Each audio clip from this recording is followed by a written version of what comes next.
Okay, any questions before we continue?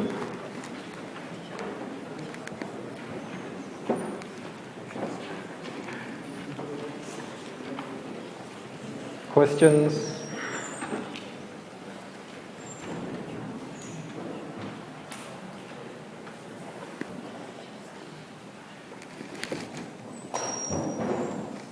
Okay, let's look at what we call the electric dipole.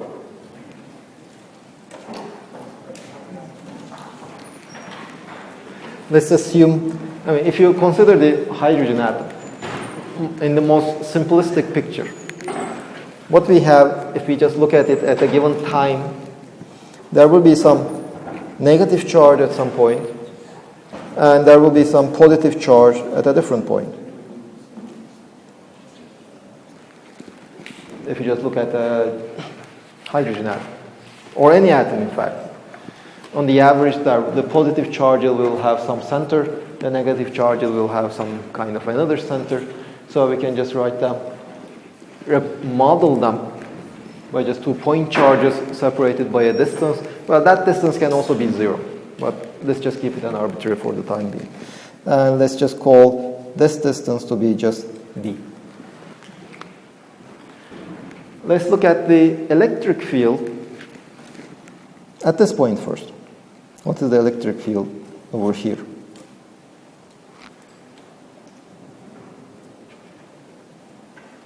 That is midway. So this distance is d over 2. This distance is also d over 2. And let's just assume that this distance over here is, let's call it L. First of all, what is the direction of the electric field? What do you expect for the direction of the electric field to be? Vertically down. Well, there is this positive charge over here which will create an electric field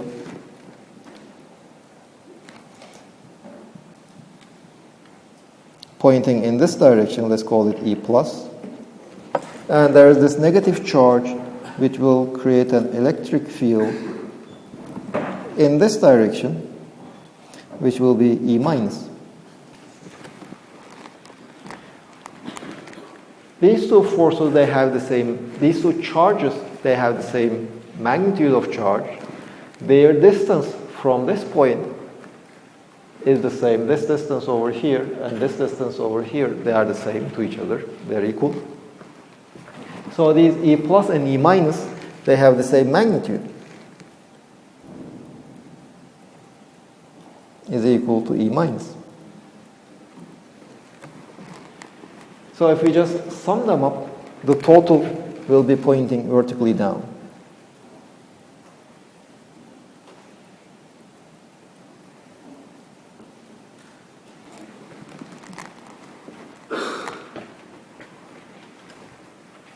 So we can just, instead of working with these electric fields, we can just calculate the vertical component of the electric field. Now let's call this one theta. The magnitude of the electric field at this point, this total electric field will be, just take the vertical component of, let's say, E minus, which will be the magnitude of E minus times cosine of theta, and multiply by 2. This is our new electric field. We also know what E minus is. E minus or E plus, that is the electric field created by these charges. So that is 1 over 4 pi epsilon 0. The charge that is creating the electric field, or the magnitude of the charge that's creating the electric field, that is Q for both of them, divided by, well, the distance squared is L squared plus D squared over 4. This is the distance squared times cosine of that angle over here. Well, let's see, that angle is equal to this angle over here.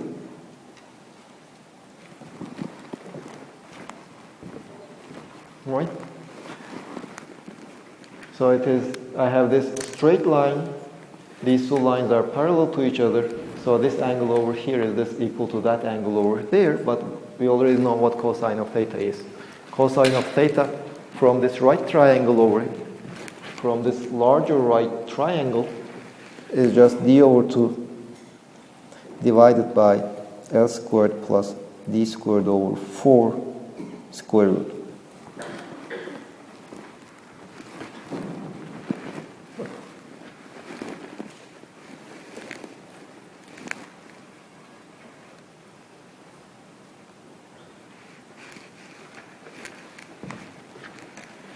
Now these two will cancel these two, so this will be equal to 1 over 4 pi epsilon 0 q times d divided by, now we will assume that L is very large. So we have the, if you just imagine the hydrogen atom as we model, the distance between an electron and the proton in a hydrogen atom is very close, very small. So whenever you look at a hydrogen atom, you are actually looking at it from a very far away distance. So L is much larger than D. Now if L is much larger than D, we can just ignore this D squared over 4. This is negligible compared to this L squared.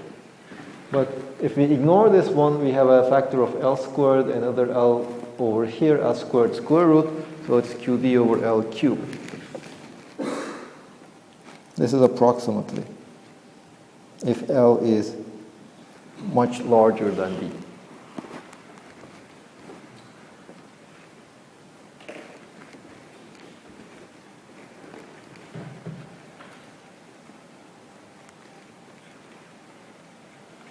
Do you agree?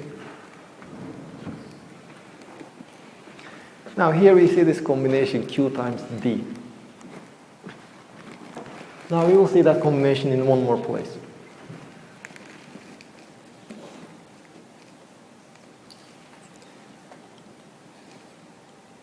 Now any questions on this one? I will skip this one. Yes.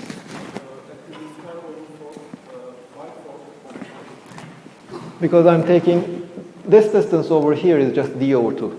I'm taking the square of d over 2. So that gives me, this is the square of d over 2.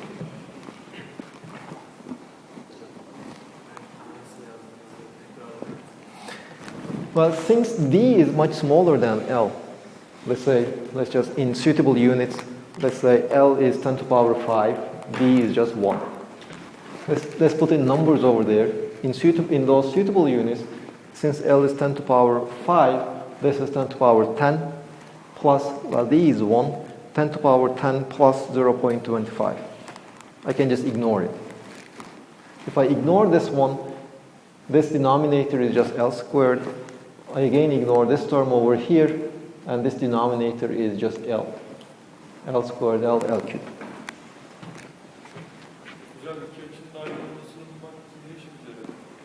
İki açın. Sorry. Okay. Well, because here, this factor over here is cosine theta. I don't know what cosine theta is from this triangle. But since I know that that theta and this theta, they are equal, I can write cosine theta in terms of these distances in my problem. Okay, let's do another problem. This one will not involve any cosines. Again, I have these dipoles, plus q minus q. But this time, well, let me change it a bit. This is minus q, this is plus q. This time I would like to find the electric field here, along this line.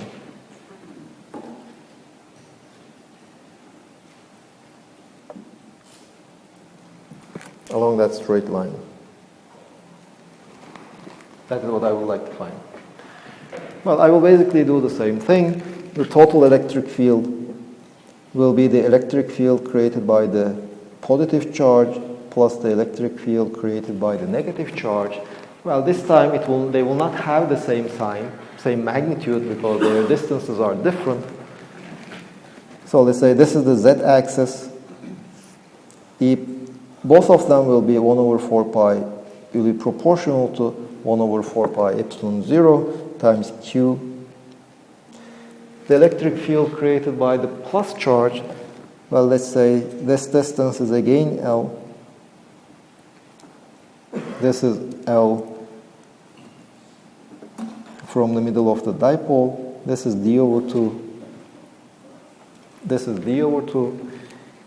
So for the positive charge, its electric field is in the positive z direction. This is 1 over L minus d over 2 squared. The negative charge creates an electric field in the minus z direction. So it's minus 1 over L plus d over 2 squared in the z direction. Well, I can still say that, okay, L is much larger than D. So if we just ignore the d over 2 factors over here, then this is 1 over L squared minus 1 over L squared, that is 0. So the coefficient of 1 over L squared term will be 0.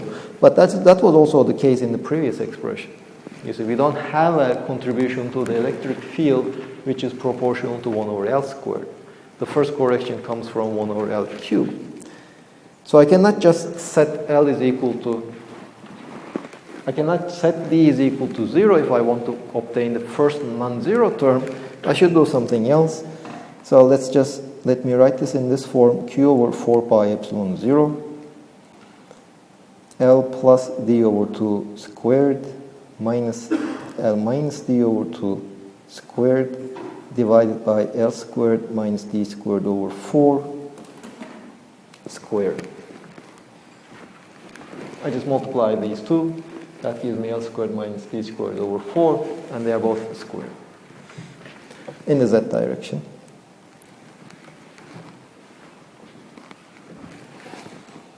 This is equal to Q over 4 pi epsilon 0. Well, let's just open up these squares over there. So they will just bring L squared plus LD plus D squared over 4 minus L squared minus LD plus D squared over 4 divided by L squared minus D squared over 4 squared.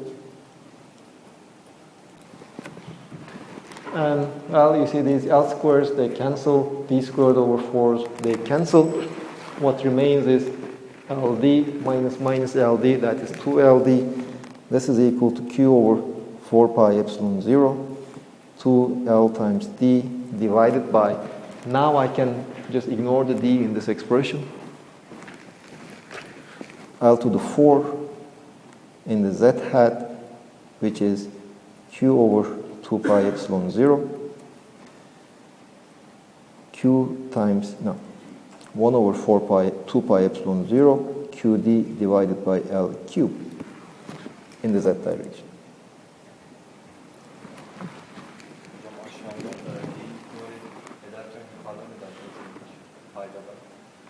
Well, I mean, these D squared over 4, they were cancelled. I cannot ignore this D because if I ignore that D, it just gives me 0. Now this result, E is equal to 1 over 4 pi epsilon 0 Q times D over L cubed. It's almost correct, but the corrections they contain additional factors of D squared over L squared.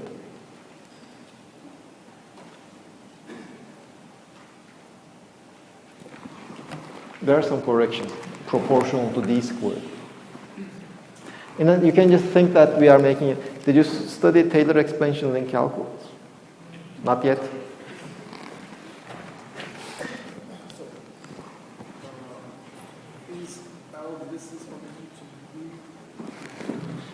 L is actually the distance between this point and the center of my dipole. But it doesn't make any difference, because D is much smaller than L. So I can just take it the distance from here, it will be exactly the same.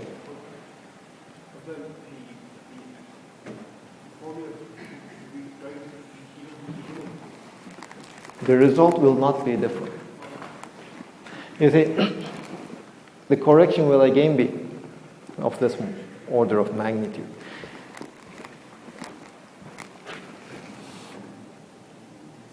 Now here what I am doing is, D is small, but we had seen in the first expression that we cannot really ignore the D from the beginning. D is small, but we have to keep the D. D squared is much smaller than D. Since D squared, here the relevant term will be D over L is small, but we cannot ignore it. We have seen that because if we ignore D over L, it gives me 0. D squared over L squared is smaller than D over L. D over L will be typically 10 to the power minus 5. If we square it, it becomes 10 to the power minus 10. If we ignore 10 to the power minus 5, it's already small, but everything is gone. The electric field created by the dipole is a small electric field compared to a point charge. So that's basically what this tells me. D squared over L squared, I can neglect it compared to D over L. That's what I'm actually doing.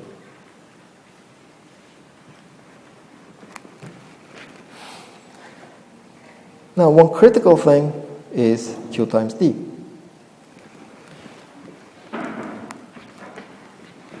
Again, we see the Q times D. If we have a dipole, the electric field created by the dipole is proportional to Q times D. Let's do one more example.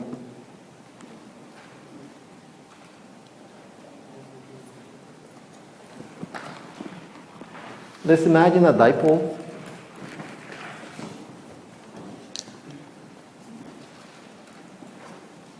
minus Q. Let's put this in a uniform electric field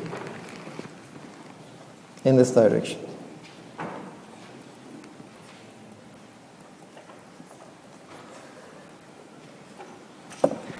Well, what uniform means is E is the same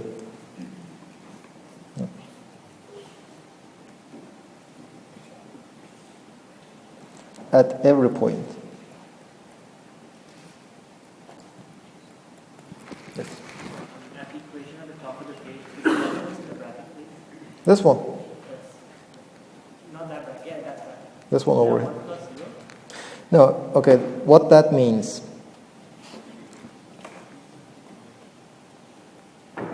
Okay, this is the notation of terms, contributions.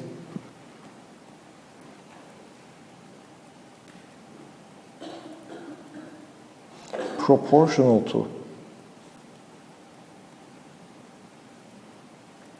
to D squared over L squared or D to the n over L to the n larger than or equal to 2. So let's look at over here. I have this expression, which I said it's approximately true because I already ignored terms that are proportional to D squared over L squared. So this is approximate, but I can also calculate the exact expression. The exact expression will differ from this one by terms that are obtained from this one by multiplying by D squared over L squared. This is what this notation is.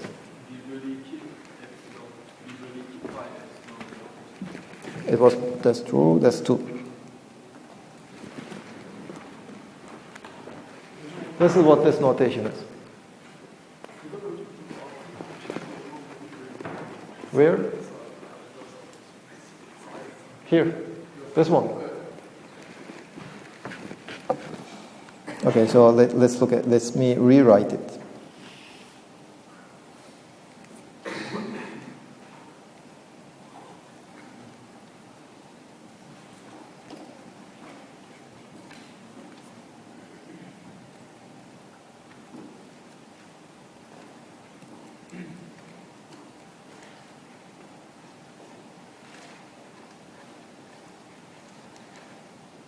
So this is the approximate expression that I obtained. Okay. Multiplied by 1. This is the approximate expression. Well, I already know that the electric field, the exact expression for the electric field This is the exact expression for the electric field. It is in the z direction. So it is in the exact electric field is in the z direction. It's approximately equal to this one. But of course, the exact expression differs from this one.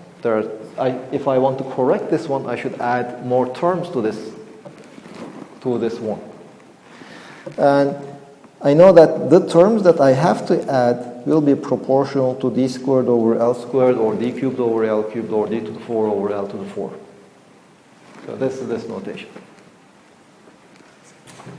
Okay, that will be a nice exercise to calculate this one. Not an exercise, it will be a homework. But you can just start working on it.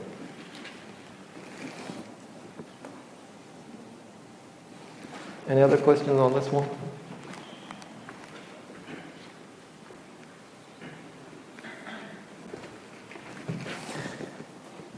Now let's look at this case.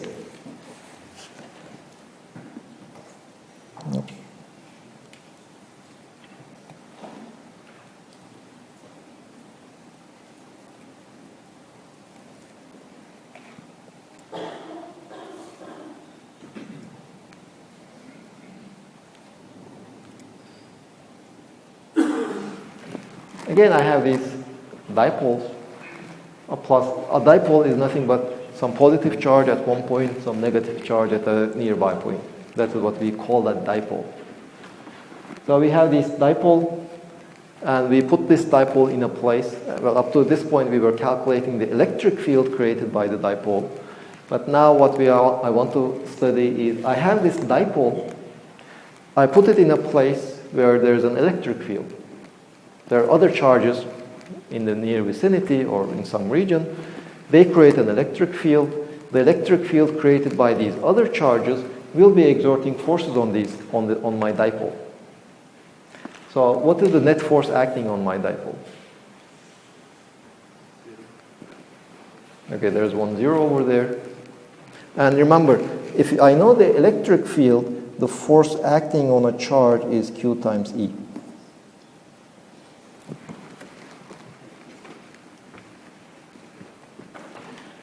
So let's say at this point, the electric field, let's say the electric field is everywhere same.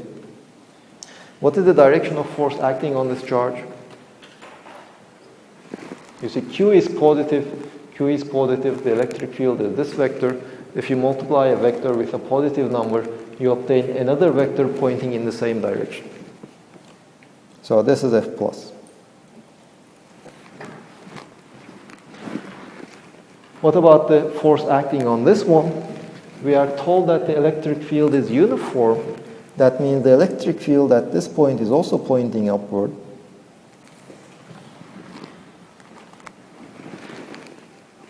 No, that's not E minus, that's E. So what is the force acting on it? I have the electric field is pointing upward. I'm multiplying it with a negative number, so I obtain a vector which is pointing in the opposite direction. Furthermore, the magnitude of F plus and the magnitude of F minus, they are equal, they are non-zero. But the total force, which is the sum of these two, I have two vectors that have equal magnitudes. They are pointing in opposite directions, so this is equal to 0. The force acting on this dipole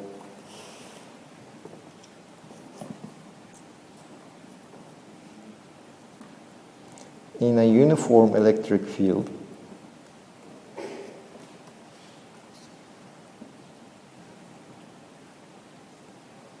is 0.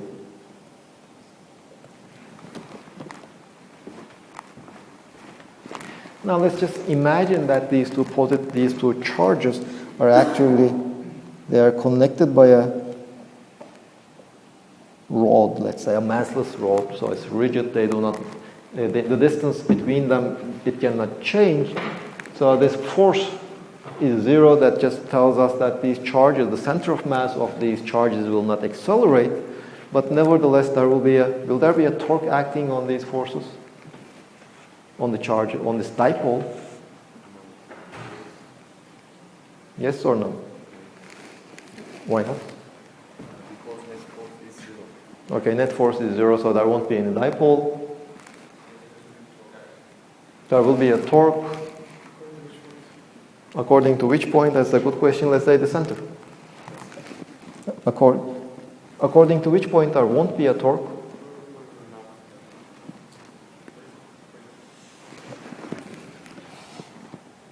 I will be calculating the torque with respect to this point, but with respect to any point, the torque will not be 0. Although the net force is 0, the forces are acting at different points. So that will create a net torque. The torque created by this force and the torque created by this other force will not be 0. Do you remember what torque was? How we had defined the torque?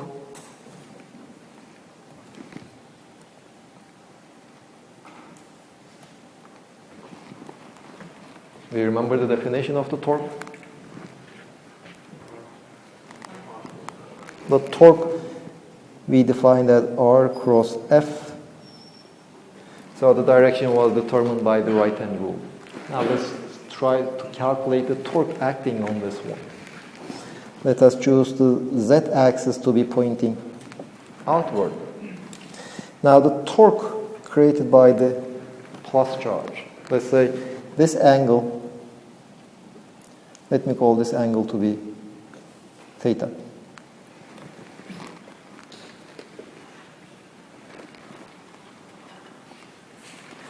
So what is the torque created by this F plus? Okay, do you remember the right-hand rule? Or in the definition of the torque, we are calculating the torque relative to this central point. R is the position at which the force is acting. F is the force acting at the point R. And the right-hand rule tells me that just imagine you have one of your arms is pointing in the direction of R. This is the force F. If you are looking at the force acting on Q plus, just imagine you rotate the first vector towards the second vector.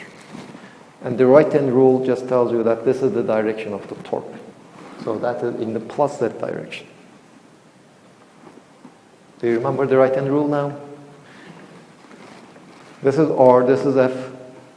Just rotate R towards F. This rotation has an angular velocity in this direction. That is the direction of the cross product.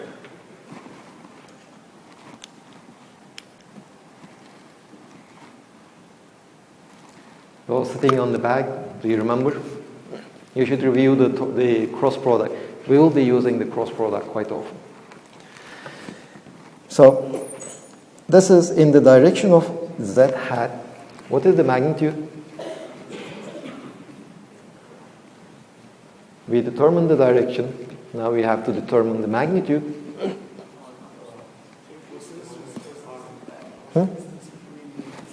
Well, this is d over 2, this is d over 2. Well, the magnitude of the cross product is nothing but the product of the magnitudes. This is d over 2 times f plus times sine of the angle between the two. Now this angle over here is theta. The angle between r and theta, this is r, this is f. This angle, remember this angle over here, this is f, this is minus r. This angle here is theta. This angle between r and f is pi minus theta.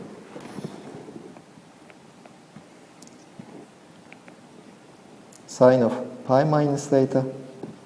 This is equal to, in the z hat direction, d over 2e times sine of theta. This is the torque due to the force acting on Q plus. Now let's say this is R, this is F.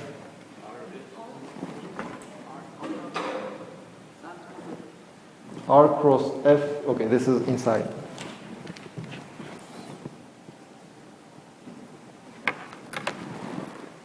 Okay, this is R, this is F. No? Okay, this is Okay. Okay. What I see here and there are they different. So this is R, this is F.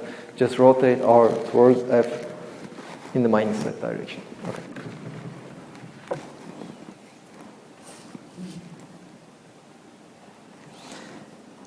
The torque acting on the minus charge. Well, let's see. First determine the direction. R is now in this direction. Right. Yes. F is in this direction.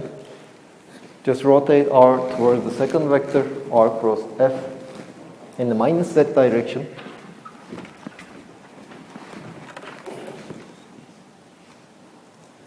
Again, the magnitude is the magnitude of the distance of the point at which my force acts to my reference point, the magnitude of the force times sine of the angle between the two. Again, the angle is pi minus theta. So this is minus z. Now here I have a q, z hat, d over 2, f minus and f plus, they have the same magnitude, and both are q times e times sine of theta. So the torque vector is in the minus z direction, q times d e sine theta. So this is the torque acting on a dipole. Now let's see. Again, the same combination, Q times D. And this, whenever you have this configuration, a positive charge and a negative charge separated by a distance, its properties always turn out to be related with this combination. It doesn't depend on charge separately, it always depends on this combination, charge times the distance between these two charges. So that is why we give it a special name, Q times D, which we will denote as P, which is the electric dipole moment.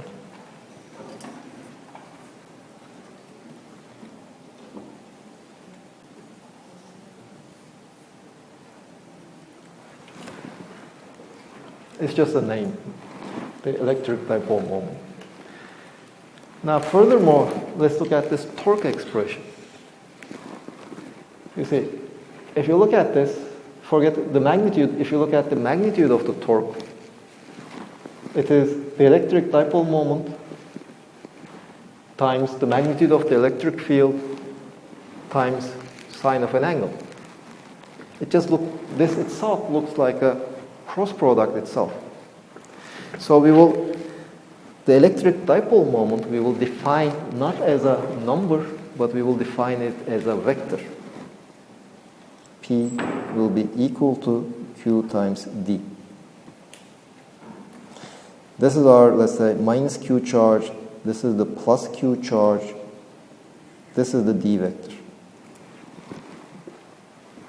So it points from the negative charge to the positive charge, this D vector, and its magnitude is equal to their separation.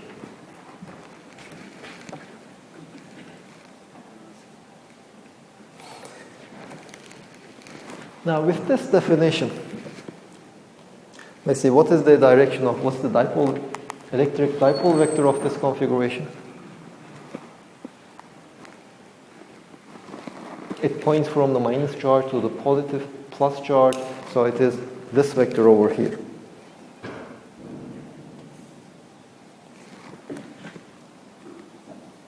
This red vector, this is what is our electric dipole moment vector.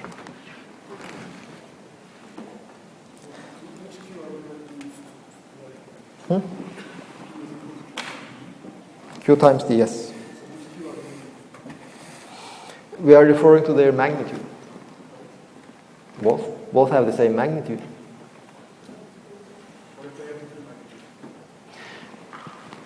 This year we will not be dealing with such cases. On your third year you will be studying that case. Why does it point from negative charge to positive? Convention. Just definition. Well, you see, even if you take, for example, the you take the difference of two vectors. If you take the difference of two vectors, it points towards the positive. A minus B, the endpoint of A minus B is at the endpoint of A. It's a kind of analogy, but it's just definition. Now let's look at this example. So in this example, this is the P vector.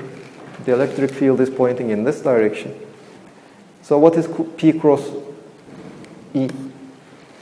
Or, yes, P cross E. What is the direction of P cross E?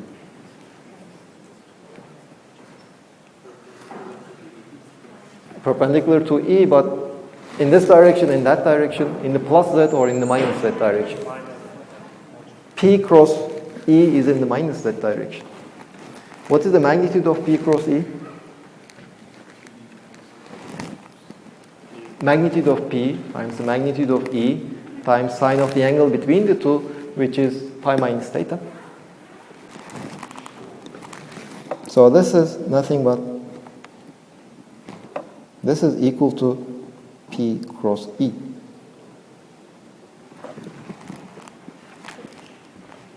So the reason why we choose it to define the electric dipole moment as a vector, at least one of the reasons, is that so that we can write this torque expression as a vector expression. Now we will see other applications of these electric dipoles, and just this combination just turns out to be quite useful.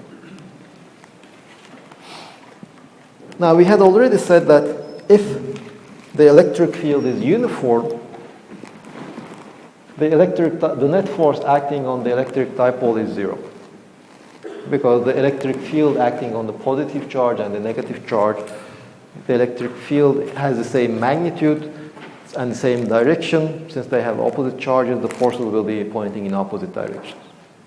But if the electric field is not uniform, in that case the electric field at this point and the electric field at this point, if they are not the same, in that case we don't have this cancellation, so there is a net electric field acting on the dipoles. Agree? Do you agree? If electric field is not uniform, then there will be a force acting on the electric dipole, because the electric field at this point and at this point, they will differ. Since the electric fields differ, the forces acting on these charges, they will have different magnitudes, although they have the same magnitude of electric charge. The magnitude of the forces will be different, so when you sum two forces that have different magnitudes, there's no way you will get zero force. So if you put a dipole in a non-uniform electric field, you will get a net force. Okay. Do you agree with this one? Normalde o belli yüklerin oralarda oluşturduğu elektrik alanlar. Mesafe arttıkça azalması gerekiyor. Normalde uniform nasıl olur? Well, we will see cases in which you can create a uniform electric field or approximate uniform electric field. We will study such cases. It's not so difficult to create an almost uniform electric field. But for the time being, let's just assume that we managed to create it. What will be the consequences? But if the electric field is not uniform, then there will be a net force acting on the dipole. Now let's come back to this example. This is not a conductor. So when we approach a charge to it, the charges in this object will not move around, so no part will be positively charged, no other part will be negatively charged. But nevertheless, this is made up of charged objects. Charged objects, they are bound together to form neutral objects that we call the molecules. The molecule making this one is probably neutral. If the molecules are neutral, nevertheless, they are made up of positive charges and negative charges. So if you bring some negative charge, what happens is the negative charges will tend to move away. The positive charges tend to move towards the negative charge that we brought. Well, these negative and positive charges, they are very tight. They cannot go away, but they will be slightly displaced. Just imagine this one. Let's say these two friends, they They hold they are hand to hand. So if I pull him, I mean, he will come. So he is negative, he is positive. So I cannot separate the negative and positive charges, but he will put some resistance and hold hand to hand. If I try to separate them, the separation between them will increase a bit. They will not go away from each other, but they will, nevertheless, they will be separated. So negative charges will move in one direction, positive charges will move on the other direction on the average. So here we create a dipole. So if I bring some charge close to this object, it will not become charged, not even locally as in the conductor, but nevertheless I will be creating dipoles. But if I create dipoles, now the electric field I created is not uniform. So I put dipoles in a non-uniform electric field, and hence they feel a force. There will be a force acting on this object which creates the torque, which causes this one to rotate. Okay, any questions? Any last minute questions?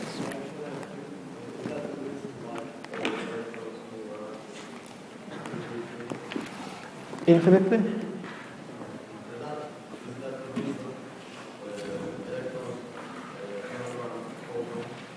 Well, if you want to describe the motion of the electrons, I would suggest you to wait for next year when you study modern physics. Things get a bit more complicated at such small levels. You will need some quantum physics.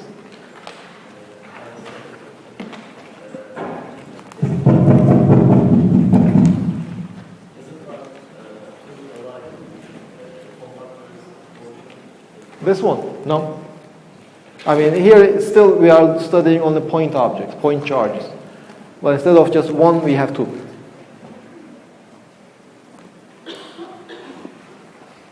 Now, if you have a conductor and you bring some charge, we already said that, okay, if you bring plus charge, negative charge will move towards the plus charge, the other part will be left positive. So we have negative charges over here, positive charges over here.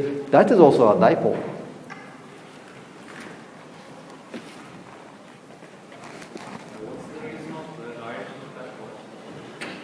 The direction?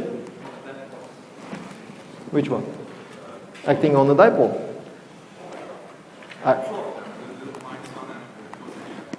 This is the definition of the electric field. The force is the charge times the electric field. Electric field is the same. So for a positive charge, the force will be in the direction of the electric field. For the negative charge, the force will be in the opposite direction to the electric field.